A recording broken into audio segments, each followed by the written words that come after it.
Il y a environ une semaine et demie, j'ai eu le plaisir d'animer un stage de karaté dans le sud de la France, à Aix-en-Provence exactement. Et à l'issue du stage, je discutais avec des participants libanais d'origine, très sympa. Et le type me disait que, au vu de son passeport, bien, un de ses plus grands regrets, c'était de ne pas pouvoir visiter Israël et notamment Jérusalem. Alors c'est une chance que j'ai eue moi-même il y a plus d'une vingtaine d'années, puisque j'ai fait un road trip dans le pays. Je suis resté plusieurs jours à Jérusalem. C'est une ville qui est impressionnante. Euh, Au vu de son histoire, vous ne pouvez pas rester indifférent à cette ville, notamment si vous avez une culture chrétienne, comme c'est mon cas à la base. Juste un exemple, hein, vous vous promenez sur la Via Dolorosa, c'est-à-dire la voie empruntée par le Christ euh, au moment de son supplice, où il allait après être cloué sur la croix sur le mont Golgotha. Eh bien, au niveau des couches archéologiques, vous êtes à 4 ou 5 mètres au-dessus eh bien, de ces pas 2000 ans avant. Donc c'est quelque chose qui est assez impressionnant. Vous avez différentes communautés musulmanes, bien évidemment, juives, catholiques, orthodoxes, je crois aussi, qui se partagent les lieux saints. Et vous avez également, c'est un secret pour personne, et ça s'est encore matérialisé eh bien, en début octobre, une forme de haine entre communautés qui engendre eh bien, son lot de violence. Alors au moment où on discutait de tout ça, c'était vraiment quelque chose, c'était du pur hasard. Eh bien, on ne savait pas les événements qui se déroulaient sur la terre d'Israël. Et lorsque j'ai pris connaissance de ces événements, j'ai préféré me taire, j'ai préféré observer comme toujours, parce que évidemment les esprits s'échauffent. Et c'est bien compréhensible. Lorsque vous êtes directement impliqué dans ce genre de carnage, eh bien, c'est jamais, euh, comment dire, c'est jamais le moment, on va dire, d'essayer d'apaiser les esprits. Les esprits s'enflamment, c'est inexorable. Et c'est quelque part voulu, bien évidemment. Les gens se polarisent. Alors évidemment, les personnes directement concernées qui sont sur place, mais pas seulement, puisque c'est un conflit qui a potentiellement la capacité de dégénérer au niveau mondial, hein, puisqu'on a directement affaire à des communautés qui font référence à des religions différentes. Et puis il y en a certains qui évidemment aimeraient bien que tout ça déborde vers une guerre de religion moderne. Donc dans ces cas-là, il vaut mieux effectivement être prudent et puis ne pas se laisser envahir par le flot d'émotions. Alors en ce qui me concerne, eh bien évidemment, l'émotion était là, puisque c'est toujours un acte de terrorisme qui vise directement des civils, des personnes qui sont sans défense et qui n'ont rien demandé, c'est toujours dramatique. Mais il faut toujours avoir raison gardée dans le sens où c'est dramatique des deux côtés. C'est toujours le problème, c'est qu'on ne peut pas avoir comment dire, une indignation à géométrie variable, parce que derrière, on a des populations qui souffrent et qui continueront de souffrir, puisque dans le cas d'Israël, eh bien, on sait très bien que depuis la mise en place de cet État, il y a tout un lot de violence qui l'accompagne, hein, puisque bien évidemment, on a affaire à un État nouveau, récent, hein, et qui s'est installé sur le territoire de gens qui étaient déjà là avant, il faut quand même le dire, et que derrière ça, on a une colonisation assez musclée, on va dire, et forcément, eh bien, ça engendre des réactions derrière, et c'est pour ça que lorsque j'ai visité ce pays, j'ai bien compris que la situation était inextricable. Jérusalem en est le symbole. Jérusalem, il faut imaginer une ville médiévale, hein, comme on en a encore plein en France, avec des ruelles labyrinthiques. Et puis, justement, au détour d'une de ces ruelles, hein, qui peut faire 1 mètre ou 1,50 m de large, bah, d'un côté, vous avez Jérusalem-Est, et peut-être que de l'autre, vous avez Jérusalem-Ouest. Donc, en fait, toutes ces communautés vivent les unes avec les unes imbriquées dans les autres, et elles se détestent plus ou moins. La preuve, nous avons toujours des exactions régulières, d'un côté comme de l'autre. Alors, ce qu'il faut voir, c'est que, évidemment, les gens se polarisent, comme toujours. Moi, la seule chose que je sais, et ce qui m'a été rappelé avec force depuis 3 ans notamment à cause du Coco Circus, c'est que, les gouvernements ne protègent pas forcément leur peuple, ils ont toujours un agenda spécifique qui est malheureusement bien différent des gens qui pensent voter dans un sens ou dans une direction, hein, on le sait. En deux, les médias ne font que relayer le narratif officiel hein, à travers le médiaverse, selon l'expression d'Alexis Haupt, le philosophe. C'est une sorte de matrice d'illusion, hein, on vous présente les choses d'une certaine façon pour que, évidemment, votre opinion soit orientée, on l'a bien vu. Et en trois, eh bien, le Coco Circus a bien mis en lumière tout ça. Les gouvernements n'en ont rien à foutre de nous, n'en ont rien à foutre de vous. Voilà, c'est dit. Alors, qu'est-ce qui relie cette observation par rapport à ce qui s'est passé en Israël il y a une semaine et demie? Tout simplement, c'est qu'à la base, si vous voulez, on a toujours une volonté politique avec un État qui est au final un monstre froid, mais ça c'est valable pour tous les États du monde. Vous prenez les US, vous prenez Israël, vous prenez la France, vous prenez même la Russie, vous les prenez tous, c'est la même chose. Et cette volonté politique, eh bien, elle se fait au détriment des peuples, des populations. Alors avec une bonne dose de manipulation, on arrive toujours à embringuer une partie de la population dans un délire, mais le résultat des courses, eh bien, c'est que tout le monde souffre et que c'est toujours les mêmes qui payent. Voilà, donc vous pouvez vous polariser tant que vous voulez. Quand on reprend l'exemple français, ma famille patriote hein, était polarisée aussi, hein, puisqu'il fallait polariser les gens en 14-18 et en 39-40 pour aller bouffer du Bosch. Résultat des courses, vous êtes content quand vous rentrez de cette fameuse guerre, lorsque vous rentrez entier, hein, ce qui n'est pas toujours le cas, et quand vous rentrez. Hein. Moi j'ai un arrière-grand-oncle qui a pourri dans les tranchées et qui y est resté d'ailleurs, hein, puisque il s'est pris un obus. Je pense que comme beaucoup d'autres, en 14, il est parti la fleur au fusil en voulant bouffer du Bosch parce que les gouvernements leur avaient bien bourré le mou. Et puis quelques années plus tard, écrivant une lettre la veille de son décès à ses parents, il disait mes parents, écoutez, si je viens à décéder, si je viens à laisser ma peau dans cette guerre monstrueuse, eh bien, ne me pleurez pas parce que ça sera pour moi une délivrance par rapport à l'enfer que je vis au quotidien. Alors quelque part, il devait être connecté parce qu'il avait senti le coup. Le lendemain, il est resté sur le champ de bataille. Voilà, donc c'est toujours la même histoire. Donc dans l'histoire d'Israël spécifiquement, eh bien, on a une colonisation musclée du pays. Donc quand vous vous installez sur un territoire, ça se fait forcément au détriment des gens qui y sont déjà. Quand on prend l'exemple américain, ça a été le cas avec les nations indiennes. Hein. Alors on pourra faire exactement le même parallèle. Il y en a qui diront oui, mais la Palestine, c'était pas un État, machin. Oui, enfin bon, il y a quand même des gens qui vivent sur place et vous les dégagez pour vous installer à leur place, hein, alors d'une façon ou d'une autre. Et puis eux ont peut-être pas envie de partir. Donc forcément, il y a un ressentiment qui s'installe et ça crée des frictions, ça crée des guerres, ça crée du terrorisme. Hein. Je pense que les Indiens, c'était exactement pareil à l'époque. Hein. Donc vous prenez les westerns des années 50, on voit les affreux peaux rouges qui scalpent les gentils cow-boys. Et puis après, on voit que c'est un peu plus nuancé que ça. Vous tombez sur le Soldat Bleu, hein, ce film qui m'avait marqué quand j'étais ado. Hein. C'est l'attaque d'un camp indien par la cavalerie américaine, hein, et c'est un massacre, c'est une horreur, vous avez des femmes violées, des enfants éventrés, enfin bref. Les films des années 70 étaient très réalistes. Hein, voilà. Donc il y a toujours deux versants à la médaille. Donc résultat des courses, effectivement, pour moi c'est une situation qui est inextricable, puisque cette volonté politique, dès le départ, elle a été mal conçue, et que forcément... le ressentiment des deux côtés fait qu'il n'y a pas de point de convergence, malheureusement. Donc aujourd'hui, eh bien, on a un groupe terroriste, le Hamas, qui fait valoir ses prérogatives d'une façon particulière, puisque c'est encore une fois les civils qui, au milieu, trinquent. Et puis, vous avez des gouvernements qui ne sont pas forcément très clairs, hein, parce que quelque part...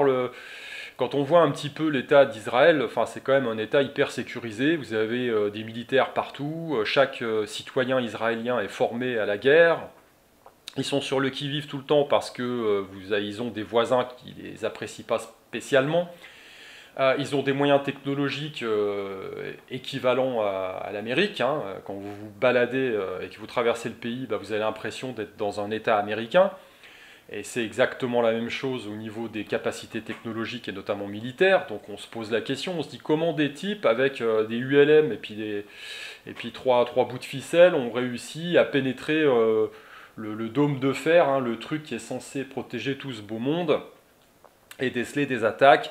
Donc tout ça, ça fait un petit peu penser au 11 septembre, hein, quelque part, où on nous ressort effectivement des mecs qui, avec des bouts de ficelle et du cutter, arrivent à comment dire, détourner des avions, et puis voilà, et puis il se passe des trucs, et puis on demande l'union sacrée derrière, parce qu'il faut aller foutre sur la gueule des Arabes, hein, obligatoirement.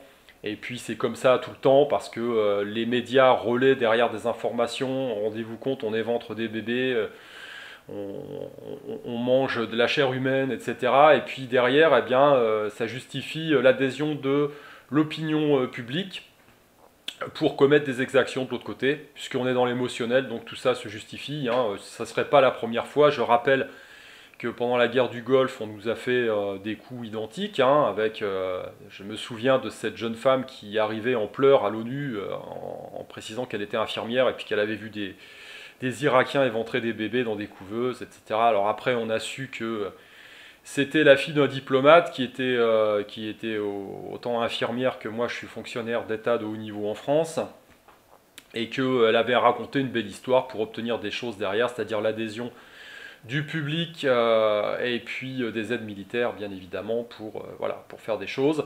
On se rappelle de l'autre aussi à l'ONU qui agitait sa fiole de jus de pomme, hein, voilà. Donc, alors je dis pas que il n'y a pas d'exaction, il n'y a pas de...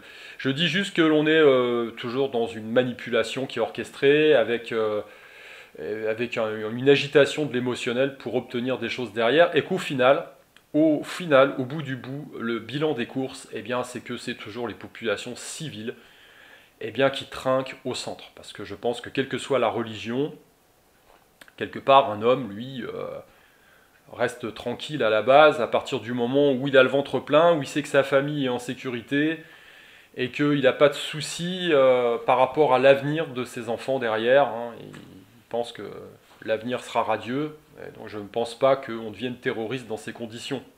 Donc on devient terroriste, effectivement, lorsque on subit une pression, lorsqu'on vous force à faire des choses, voilà.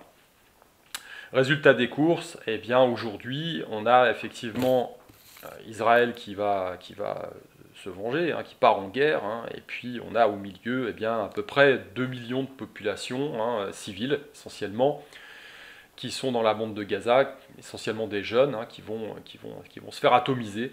Voilà, donc c'est le camp indien de mon exemple, hein, de ce film, Le Soldat Bleu. Voilà ce qui va se passer, parce qu'évidemment, il faut aller déloger les terroristes qui utilisent bien évidemment les populations civiles comme bouclier humain. Voilà, alors, qu'est-ce que vous voulez que je vous dise par rapport à ça ça sert à rien de se polariser de toute façon, parce que vous êtes toujours le dindon de la farce quand vous prenez parti pour l'un ou l'autre, hein, puisque vous êtes toujours le jeu de manipulation. Moi je dis juste que la plupart du temps, les gouvernements ont des agendas qui ne sont pas les nôtres. Hein. On voit bien que lors des attentats du 11 septembre, qu'est-ce qui s'est passé? On a détruit des pays hein, qui ne méritaient pas spécifiquement de l'être. On a créé beaucoup de misère.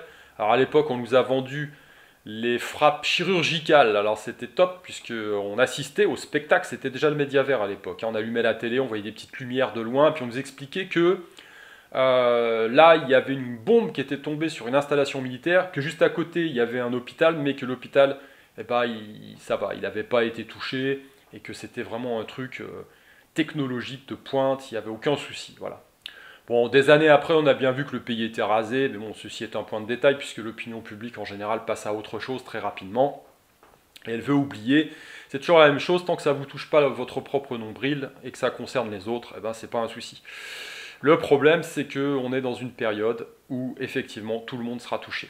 Voilà. Alors, si vous ne voulez pas le comprendre, regardez ce qui s'est passé avec les Gilets jaunes en France. La petite bourgeoisie s'en cognait, hein, les petits patrons, tout ça, ils n'avaient rien à foutre. Après, on a eu le Coco Circus, et puis les mecs ont imprimé comme des cochons hein, au niveau des banques centrales, ce qui était évidemment inflationniste, mais personne ne voulait le voir, parce qu'en plus, comme on n'a pas de culture monétariste, bah, on ne fait pas attention, et puis 2 ans après, tout le monde pleure parce que les factures d'électricité font x8, x10. Voilà. Et puis c'est pas fini, hein, puisque derrière on aura évidemment l'histoire du climat, donc les maisons, tout ça, enfin l'expropriation va continuer. On est dans le plus grand casse, on est dans le casse du millénaire.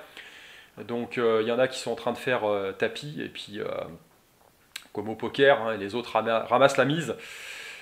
Donc voilà, on est dans une grande collecte générale. Donc c'est toujours intéressant de voir ce qui se passe quand on est dans le Titanic, de voir ce qui se passe au niveau du pont inférieur, et plutôt que de se regarder le nombril en se disant ah les pauvres cons qui sont en train de crever là parce qu'ils n'arrivent plus à respirer parce que l'eau est montée jusqu'au menton. Non, c'est de vous dire que l'eau va continuer à monter et que si vous êtes encore au sec, à un moment donné, vous allez être aussi touché par la vague. Bref, petite digression. Ce qui est intéressant de voir aujourd'hui, eh bien, c'est effectivement l'attaque du 11 septembre aux US a entraîné beaucoup de choses. Alors ceux qui se sont fait couillonner, c'est évidemment un certain nombre de pays arabes. Je ne refais pas l'historique, mais le peuple américain également, parce que derrière on a eu plein de lois liberticides. Hein, la terre de liberté, l'Amérique, bon bah on en est loin maintenant, hein, voilà. Et puis en France c'est exactement la même chose, hein. On voit bien comment s'installe progressivement la censure sur les réseaux, etc. Évidemment pour le bien de tous, parce qu'avec toutes les fake news qui inondent les réseaux sociaux, il faut écouter la sainte parole du gouvernement qui veut notre bien à chaque fois, bien évidemment. Alors, puisqu'on parlait d'Israël, là c'est intéressant, hein, parce que là il y a tous les va-t-en-guerre qui sont prêts à aller bouffer de l'arabe, c'est cool, ouais, parce qu'effectivement les gouvernements sont là pour protéger leur peuple. Hein. Je vous remonte juste un petit graphique là, parce que c'est toujours la même idée, hein, on est dans le médiavers, donc on est dans l'illusion générale. Alors ce premier graphique là, c'est effectivement la surmortalité en Israël. Hein. Je rappelle juste un petit peu là qu'il y a eu un truc pendant 3 ans, avec différentes vagues, et que ça a entraîné des conséquences. Parce que on a sorti un produit miracle qui était censé protéger tout le monde, et puis après bon, on a eu une surmortalité. Alors c'est peut-être dû au réchauffement climatique, vous me direz. Hein. En attendant, regardez le cas d'Israël, voilà, bon bah c'est assez notable, c'est comme un pays qui a consommé très fortement, enfin qui a été invité à consommer très fortement le produit magique. Voilà, donc on voit un petit peu le résultat, donc à vous de décider, hein, de voir si effectivement leur gouvernement protège bien leur peuple. C'est quand ça les arrange. Et puis après, c'est une statistique intéressante, alors c'est pas des chiffres qui sont sortis de nulle part, hein, c'est l'ONU a priori, hein, donc vous regardez là, voilà, c'est le résultat du conflit israélo-palestinien depuis une dizaine d'années, et 2008-2020 je crois, et vous voyez effectivement le nombre de morts d'un côté et de l'autre, hein, nombre de morts et de blessés, donc voilà, bah, les chiffres parlent, hein. Il y en a pour tout le monde, j'ai envie de dire, hein, tout simplement, voilà. Donc ça remet un petit peu l'église au milieu du village. Vous en tirez vos conclusions. Donc dès le départ, je le répète, c'est à la base un problème politique, hein, voilà, qui entraîne des conséquences. Forcément, parce que cette colonisation qui est musclée, bah, elle ne plaît pas à tout le monde. Et donc bah, les Indiens ont été exterminés, hein, je rappelle quand même, hein, aux US. Alors c'est pareil, j'ai fait plusieurs voyages aux US. Quand vous vous promenez dans une réserve indienne, quelque part, en connaissant un petit peu l'histoire des Amérindiens, personnellement, ça déchire le cœur de voir dans quel état ils sont aujourd'hui. Hein. Ils sont obèses, alcooliques, c'est une catastrophe. On cherche les fiers guerriers d'antan qui étaient au contact de la nature et du grand Manitou. Hein. On en est loin là maintenant. Hein. Ils vivent dans des bidonvilles, c'est une catastrophe, quoi. Eux, ils sont contents que la civilisation soit passée par là pour les sauver, hein, d'être des indigènes. Hein. Bref. Donc voilà. Alors quand on voit les discours politiques qui s'en sont suivis, alors évidemment on est dans l'émotionnel, mais bon, on ne doute absolument pas que ça sera suivi de faits et d'effets. Hein. Voilà, vous avez des officiels israéliens qui considèrent que les attaquants sont des animaux. Alors évidemment, comme ils sont au milieu de la bande de Gaza et puis qu'ils veulent, qui frappent la bande de Gaza, peut-être avec des frappes chirurgicales, hein, comme l'Irak, on ne sait pas. Mais bon, les civils seront touchés aussi. Mais comme, à mon sens, c'est peut-être des animaux aussi, donc il n'y a pas de problème, on peut y aller. Il y en a d'autres qui disent qu'effectivement les civils sont aussi coupables que les terroristes. Donc voilà, comme on met tout le monde dans le même sac, c'est la phrase de Custer, je crois, hein, tuez-les tous, Dieu reconnaîtra les siens. Voilà, on en est là, on en est là. Que dire d'autre? Bah, surtout qu'il faut aller un petit peu plus loin que ça. Hein. Il faut voir un petit peu les tenants et les aboutissants de tout ça, parce que on est quand même dans une situation géopolitique et économique au niveau mondial qui est quand même particulière. Hein. Je vous renvoie une fois de plus à mon ouvrage Apocalypse 2030 pour comprendre les origines de tout ça et ce qui se passe et ce vers quoi on va, parce que ce que j'ai défini dans ce livre, hein, en première partie, il n'y a rien qui est remis en question. Hein. Les tendances lourdes sont là, puis on y va tout droit. Hein. Voilà, donc la forme d'apartheid qui peut exister en Israël, on la retrouve dans nos pays occidentaux, puisqu'on a importé des populations de façon massive hein, depuis 40 ou 50 ans, qu'on n'a pas vraiment intégré. Hein. On voit avec quel bonheur ça fonctionne, et notamment on l'a vu encore il y a quelques mois avec les émeutes en banlieue. On a un problème d'ensauvagement. Hein. Alors les mêmes qui ont organisé ça viennent vous dire « Ah bon, on ne comprend pas ce qui se passe, machin, il faut taper du poing sur la table ». Hein, rappelez-vous de l'autre, hein, le petit excité là qui voulait sortir le Karcher. Donc il n'y a jamais aucune nuance là-dedans. C'est le pompier pyromane, hein, c'est-à-dire on organise le truc et puis après on essaye d'éteindre le feu et en augmentant le truc. Hein, parce qu'aujourd'hui, bah, évidemment, ce conflit israélo-palestinien, il a le potentiel de déborder très largement, très amplement sur le monde entier. Donc les tendances lourdes sont installées. Et ça s'accélère, malheureusement. Alors il faut aller un petit peu plus loin, il faut sortir de l'émotionnel, et puis il faut regarder vers quoi on nous emmène. Parce que c'est ça qui est important. Alors on va revenir sur un truc très factuel, il faut regarder les forces militaires en présence. Alors ça va aller vite d'un côté, hein, parce que de l'autre, là il y a une petite liste. Alors on va regarder du côté d'Israël. Donc on a un État, c'est comme un État américain, hein, c'est super organisé, c'est hyper safe normalement. Vous avez à peu près 170 000 militaires. Donc des gens qui sont formés au combat, avec la stratégie, avec les équipements adéquats. Et puis on peut monter à 465 000 réservistes. Et évidemment, toute la population de ce pays, la population israélienne, est formée au maniement des armes et est réserviste par nature. Donc ça peut monter très loin. Alors on continue la petite liste de courses. Israël aligne 2000 chars, 615 véhicules d'infanterie lourde, 196 F-16, 83 F-15, 36 F-35, donc c'est des avions de chasse, hein, c'est Top Gun, 140 hélicoptères de combat, 43 Apaches, 5 sous-marins, c'est quand même pas rien, 49 bateaux de combat, c'est énorme. Alors ajoutez à ça, vous avez le fameux dôme de fer impénétrable, hein, qui s'est fait pénétrer par des ULM dernièrement, voilà. Et puis vous avez des armes nucléaires. Donc ça, voilà, donc ça en fait un pays de premier plan au niveau mondial en termes d'armement. Alors maintenant, on regarde la Palestine en face. Donc déjà, ils n'ont pas d'armée officielle, mais un groupe terroriste qu'on appelle le Hamas, voilà, qui a des revendications et qui a le soutien, on va dire, d'une bonne partie de la population qui a, depuis 70 ans, vu d'un mauvais œil le fait de se faire virer de chez elle et de ses terres ancestrales. Donc il y a effectivement une forte sympathie. Mais revenons à des choses factuelles, parce que être sympathisant d'un mouvement et en faire partie, il y a quand même un gros gap. Le mouvement terroriste Hamas, c'est à peu près 30 à 40 000 bonhommes, mais parmi eux, il n'y a que quelques centaines seulement qui auraient eu une formation vraiment militaire, avec des capacités militaires. Voilà. Vatsol, hein, donc il n'y a pas de sous-marin nucléaire, il n'y a pas de dôme de fer, il n'y a pas d'armes nucléaires diverses et variées, il n'y a pas de sous-marin, il n'y a pas d'hélicoptère, ni de F-16, ni de chars, il n'y a rien, il n'y a que ça. Voilà. Alors, ce qu'il faut voir, c'est que le budget défense d'Israël, je crois que c'est 20 et quelques milliards ou millions de dollars, enfin c'est 23 millions de dollars, je crois, c'est énorme. Et depuis les années 40, hein, depuis l'installation de l'État d'Israël, les US ont versé 118 milliards de dollars. Voilà. Alors vous avez d'autres nations occidentales qui ont mis la main au pot aussi, donc c'est un État qui est financé, subventionné hein, par l'extérieur. Et ce qu'il faut voir, c'est que cet événement-là a engendré autre chose. Voilà. Vous avez l'US Navy qui a été déployé en Méditerranée. Donc on a cette force armée, qui est quand même pas rien.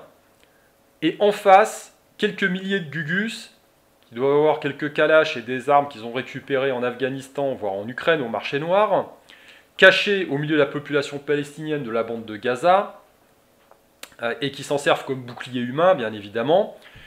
J'ai l'impression que c'est un rapport de force un petit peu déséquilibré. Alors en fait, ce qui se passe tout simplement, c'est qu'on nous prépare à quelque chose de plus gros, quelque chose qui a déjà été initié avec le conflit ukrainien, qui trouve ses origines effectivement factuellement dans une guerre de l'énergie, tout simplement, et puis dans l'effondrement du système financier occidental.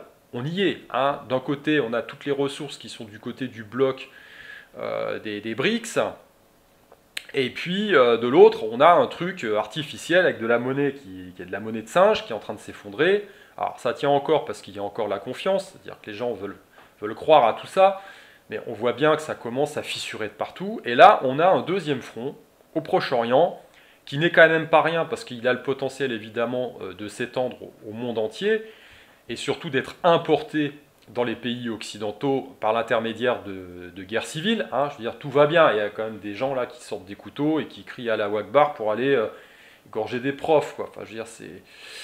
Après, ceci n'est pas un phénomène nouveau. Hein. Je rappelle quand même que l'histoire, pour ne parler que de la France, est émaillée ces dernières années que par des actes comme ceux-là, des prêtres qui sont égorgés, il y a eu le Bataclan, il y a eu tout ça.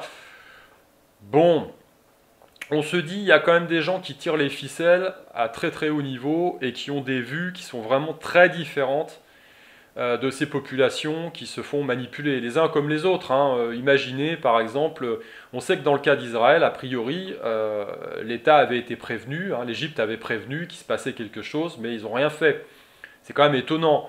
Le truc est super sécurisé, les mecs arrivent à passer comme ça sans problème. Comment ils ont réussi à stocker des armes pour pouvoir comment dire, envahir et pénétrer dans l'État pour faire leurs actes de terrorisme sans que les Israéliens soient au courant. Bon, c'est un peu bizarre tout ça, hein, c'est un peu bizarre, mais résultat des courses, tout est prêt. C'est-à-dire que les porte-avions américains étaient déjà en Méditerranée, ils se massent là-bas. Donc il se passe effectivement quelque chose. Vous avez des gens qui sont des vats en guerre, hein, aux US on parle de guerre de religion, tout ça, enfin voilà. Donc les mecs ils sont prêts à y aller, ils sont chauds bouillants, hein, mais pas devant leur porte quand même. Hein. Si ça se passait à l'extérieur, comme avec l'Irak, tout ça, ça serait bien. Le problème c'est qu'effectivement, quand on veut une troisième guerre mondiale, à l'heure d'aujourd'hui, parce que c'est de ça dont on parle, hein, on va vers ça, très clairement, eh bien, il y aura des conséquences pour tout le monde. Hein. Je pense que c'est pareil avec le conflit ukrainien, hein, s'exciter avec le nombre de chars, tout ça, c'est du bullshit. Quand on considère que les pays belligérants, hein, je ne parle pas de l'Ukraine, hein, c'est une guerre par proxy, hein, je parle des US d'un côté et la Russie de l'autre, disposent d'armes de destruction massive, qui fait que potentiellement aucun des deux ne peut perdre. Ou alors tout le monde perd. Hein. Voilà, puis on revient à l'âge de pierre. Remarquez, ça serait peut-être, vu l'état de l'humanité, ce serait peut-être pas si con, hein, faudrait peut-être redémarrer. Et c'est probablement ce qui arrivera de toute façon, puisque d'un point de vue cyclique, je pense qu'on arrive au bout du bout et que là, on peut plus aller vers. Enfin, si, on peut encore faire pire en termes de n'importe quoi, mais bon, il y a un moment, il faut que ça s'arrête quand même. Hein. Mais en tout cas, c'est à ça qu'on nous prépare, c'est vers ça qu'on tend. Hein. Faut quand même être lucide. Parce que tout ça se fait sur fond d'effondrement économique, hein, de l'Occident. Je veux dire, c'est clair et net. On nous pousse encore l'histoire du climat. Bon, on voit bien que cette guerre énergétique, elle fait rage. Hein. Je rappelle Nord Stream, tout ça. Bon, voilà, l'Europe est en mauvaise posture quand même. Hein. Je pense pas que ce soit avec les petites éoliennes qu'on puisse fournir l'énergie pour tout le monde. Hein. Donc peut-être que le solaire et l'éolien, ça pourra suffire, mais pas pour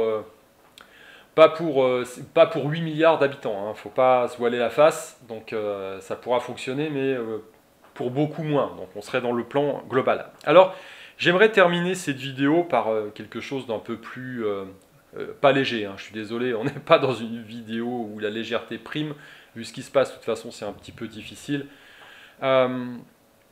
Non, aller un petit peu plus loin au niveau des corrélations et puis évoquer tout simplement, alors là on est dans l'eschatologie, hein, puisqu'on serait dans une forme de fin des temps.